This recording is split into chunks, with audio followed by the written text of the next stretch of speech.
Hi guys, welcome back to my channel. I'm B, and today I want to talk to you about being scared to go solo camping.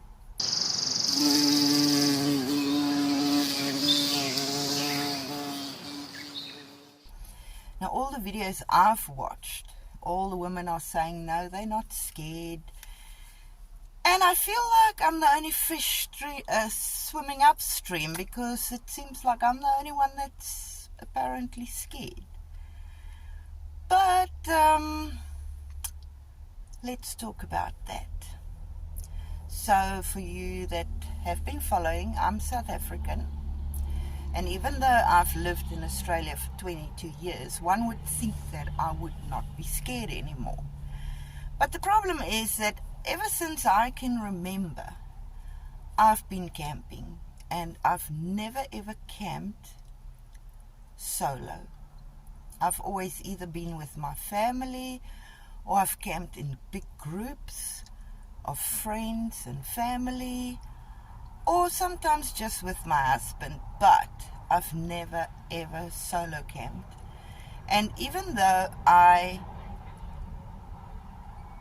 am fearful now, it never used to be a problem for me, because I never used to camp solo by myself before. I never even had to think about being alone.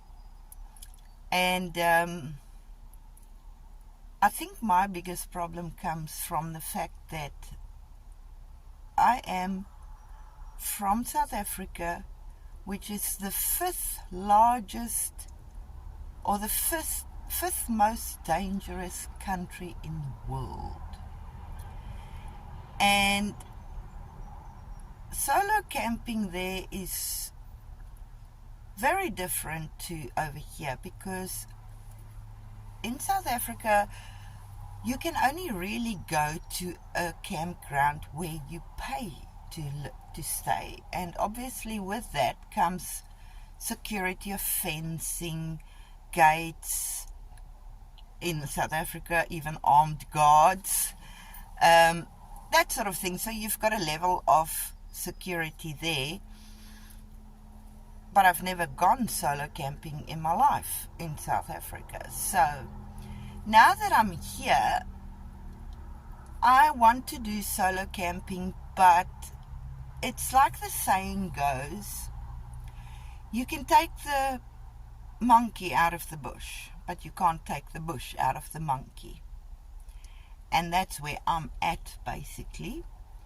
I've been taken out of that very dangerous environment, but all the fear and vigilance that was instilled in me all those many years, I'm trying to break that down again, because obviously I'm fearing things that is not even a possibility here in Australia. Over there you have to have a level of vigilance and awareness pretty much 24/7. And I like how the women always say, no, you just go with your gut feeling. But when you're from South Africa, your gut feeling works overtime. It just works overtime. And you're suspicious of everything. And everything's got your antennas up. And you don't need all that here. But I need to learn how to not be... Because in Australian standards, my fear would be described as paranoia, whereas in South Africa, that would just be normal fear, you know. So it's like you've built some walls around you, and those walls are not needed where I am now, and I need to slowly break them down. So you're going to be joining me on my adventure of breaking down walls, because I'm still struggling. I'm going to tell you how I started out, though, because I know there's a lot of ladies out there, whether you are from Australia or wherever you might be, you might want to do a little bit of solo camping. You probably love camping, but you don't have anyone to do it with. And you also too scared to go and do that on your own. And I'm going to show you how I've started my process to overcome the fear. And the first thing I did was I decided, okay, I don't want to go full out onto camping in free spots, because here in Australia you get the stopovers or rest stops, which is not a thing in South Africa. You don't get off the road camping sites where you can just pull in for a night and recover. It's just not a thing there. In South Africa, you literally only camp at places where you have to pay. There is no free camping off the side of the road, which we call rest stops here. So before I wanted to approach that exercise, I thought I need to first get comfortable with just being by myself. So the first camping trip I ever did solo, I opted to go to a campground where you actually have to pay to camp there. And my reasoning behind that, and you must tell me if you think I'm being dumb, which won't surprise me either, but my reasoning behind that was, when you pay to go to a campground, you expect a level of security there. Whether it is with fencing around the campground, even if the campground is massive, it doesn't matter. You would expect some fencing around there, you would expect a gate, you would expect, especially with paid campgrounds, that there is going to be some form of registration. So if someone else that is also camping there, if they have ill intentions towards you and they do something to you, then the officers would have records of everyone that was there on that day or night, and which deters people from being assholes, basically. So I thought, I'll go, my first camping trip, I will go and just go to a paid campground and see how that goes. And I went to a campground. I didn't have the van yet. I camped out of a ute. And at some point in the future, I'll share some of my photos or videos of my ute camping. But I camped out of a ute, and I decided I'm just going to do one night for the first time, because if I'm petrified beyond recognition, I don't want to pay for 2 days and force myself to go through it another night. I would not want to waste that money, so I'll just do one night. So my first camping trip was at a paid campground. I did one night out of the back of my ute, and I did not feel scared at all. At all. It wasn't even a thought in my mind of feeling scared. I was just totally relaxed, and I slept like a baby, and all was well. Then the next trip I wanted to try and go to one of these free stopovers, and I thought, okay, what I'll do first is I'll go first with my hubby, because I've found that there's two types of women by the looks of it. There's women that like to go to very isolated spots where they're the only vehicle, and they're quite happy, and I believe that they feel because they're the only vehicle, they're very safe, and there's no one else there, so no one else can bother them. And I understand that, But then my brain keeps ticking and saying yes, but then if someone comes there for the night and they have ill intentions, then you've got no one else around you to help you. So I don't particularly like to go to very isolated places. I want to go to places where there's lots of other campers. Or at least 3. I would like to have at least 2 or 3 other people there.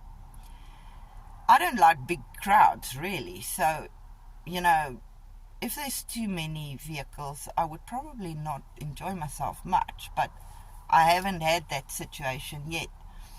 But on the particular day that my husband went with me, we did go to a place that ended up being very busy and very full.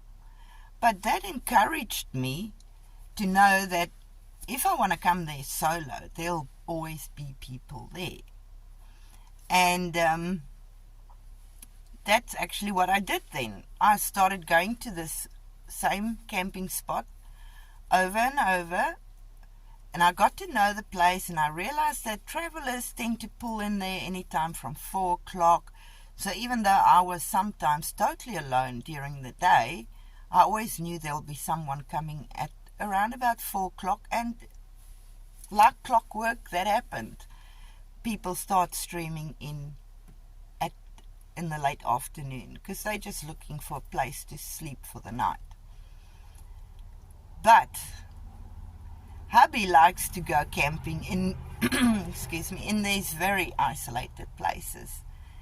And once we went camping in a very isolated place, and everything was well and fine. We were the only vehicle, and I loved the place. It looked beautiful, it was lovely, everything.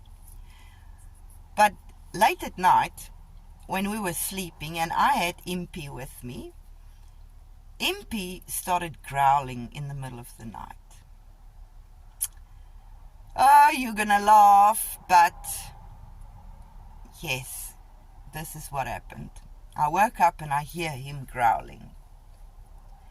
Now, instead of me thinking, maybe there's a kangaroo out there, maybe it's a possum, there's literally a farm next door, so there's sheep.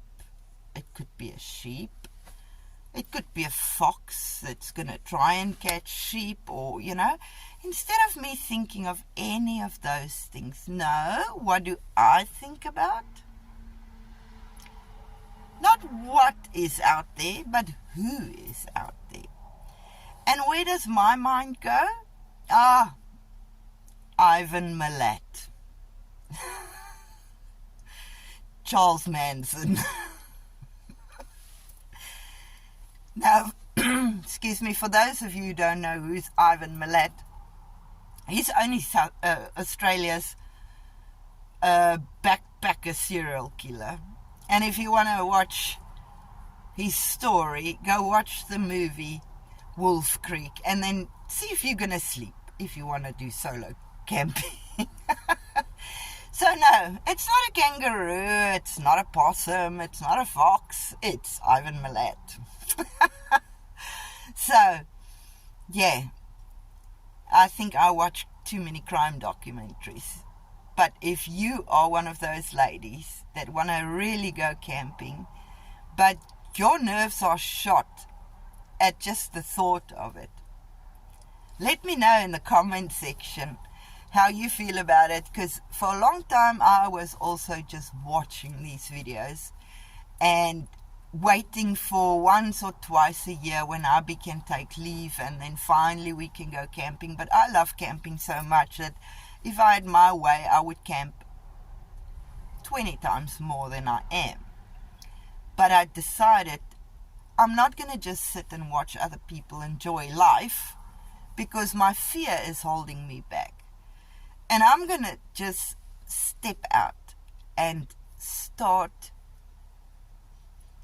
taking action towards what I would like to do. So at this point in time, I'm camping at places where I know there's other people. And that makes me feel completely safe. Every now and then there is some incident, you can call it, that does make me nervous. And I'll mention an example of what happened to me recently. I camped at this one place and there's a bridge literally running past my camp spot. And the cars, the locals, just go flying over the bridge like there's no bridge there. But every now and then someone will drive and slow down very slowly. And I realized that they are either looking at the level of the river, because the bridge is going over the river. They're either looking at the level of the water or just the scenery. But that's not what I think. No, they're checking me out. They're checking that I'm sitting there by myself. So, the mind is a powerful thing, and it can either make you crack or it can really make you prosper. And I'm trying to work towards prospering because I'm sick and tired of being scared, Anyway, so I've learned to ignore that because I've been camping at the same spot for quite a while. I've learned how to ignore those vehicles that are slowing down for some reason. But the other day, I was camping there, and this vehicle, it was night. It was dark outside. I was in here, and I started setting up my projector. I'm gonna watch a movie now. Don't watch scary movies when you are already scared. Just a little tip. But anyway, so I'm watching zombie movies. But before I actually set up the projector, I was still busy setting myself up, and I had this one window open because it was very hot. And I had the curtain open because it's facing the water, and, no one can look in unless they drive over the bridge. But it's dark already, so most people are home, the roads are quiet, it's all very quiet. And as I was fiddling here, I noticed through the window this vehicle. But it's so dark, I can't see the vehicle, I can only see the headlights. And this vehicle is standing dead still on that bridge.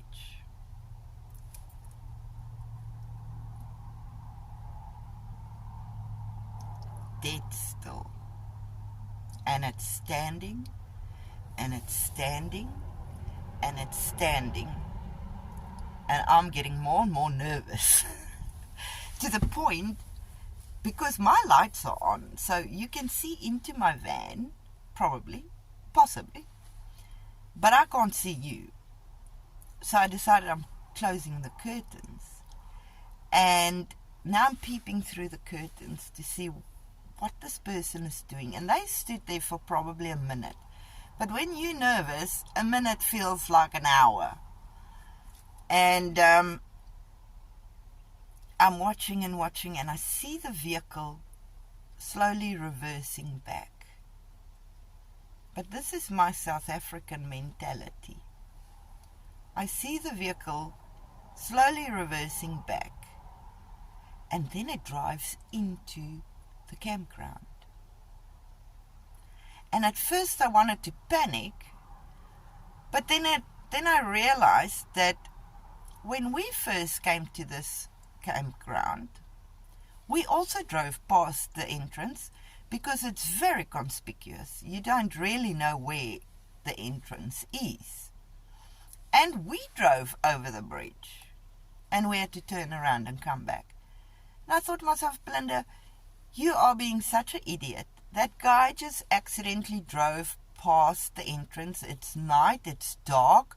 He's looking for the campground to stay over for the night, and he obviously just stood on the bridge trying to find his bearings as to where is this entrance, And here I go in full-blown panic mode, you know.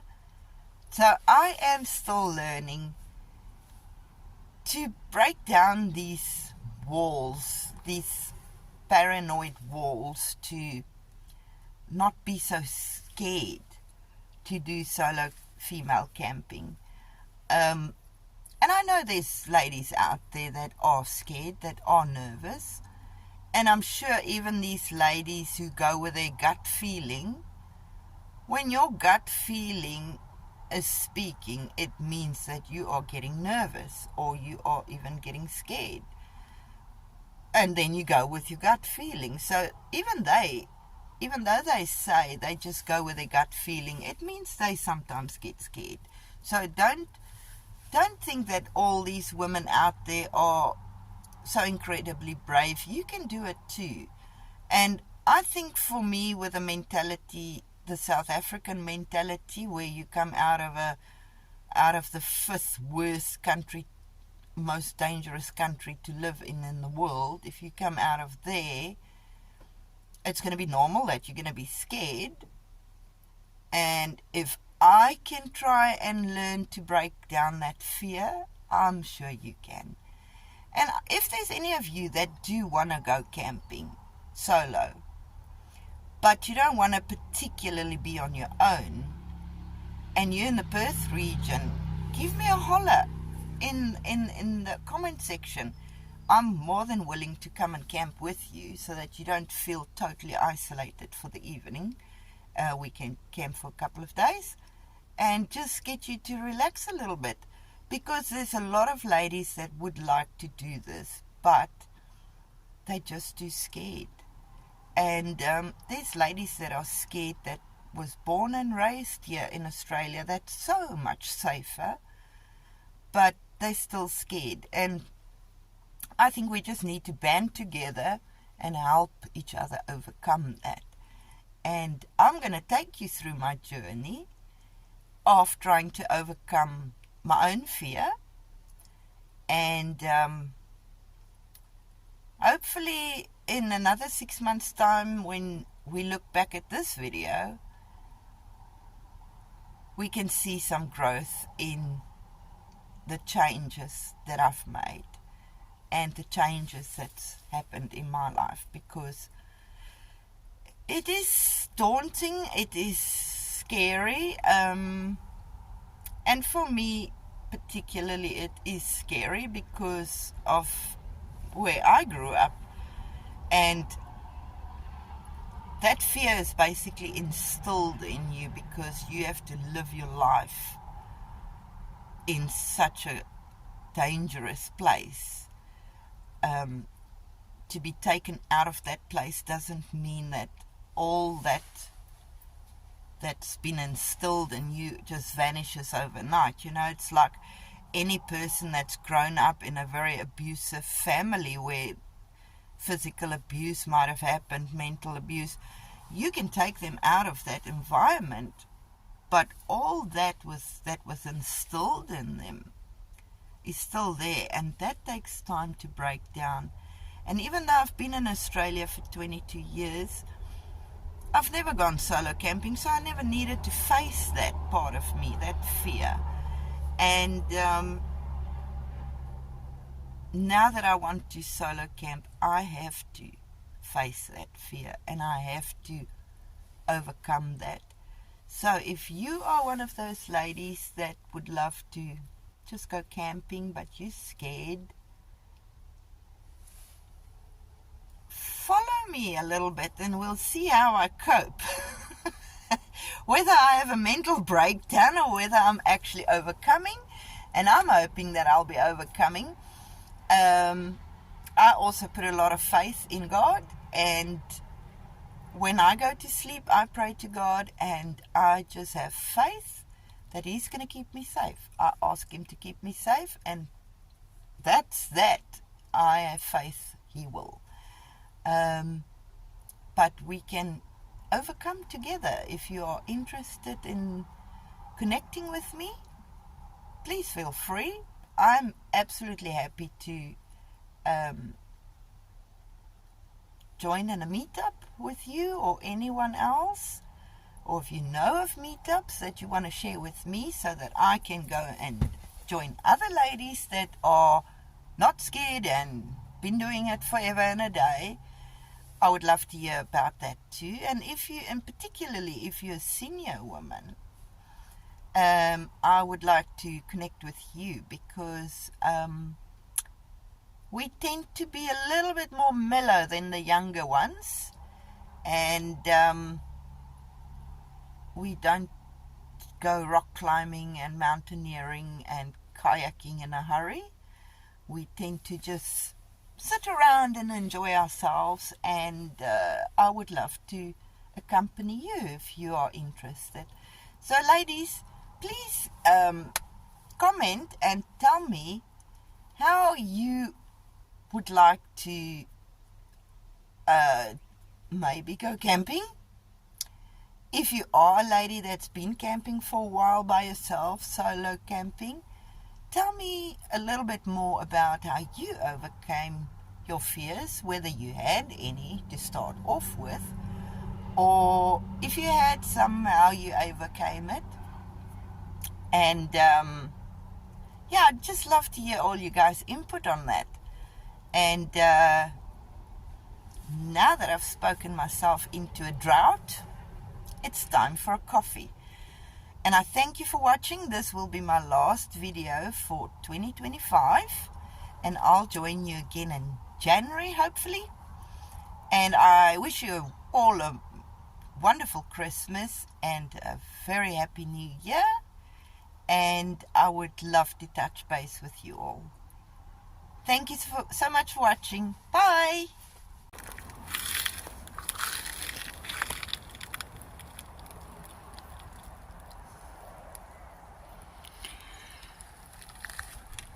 This campground goes further down the road, but I don't think my van will get down there. Or it might get down there, but I don't think it will get back up. But this is a hidden gem that I'm going to talk to you about on another video, especially for Western Australians, because they don't know about this place. And you can stay here for 7 to 10 days, and it's free. So I'm gonna make a video about this little campsite in some future video. Bye.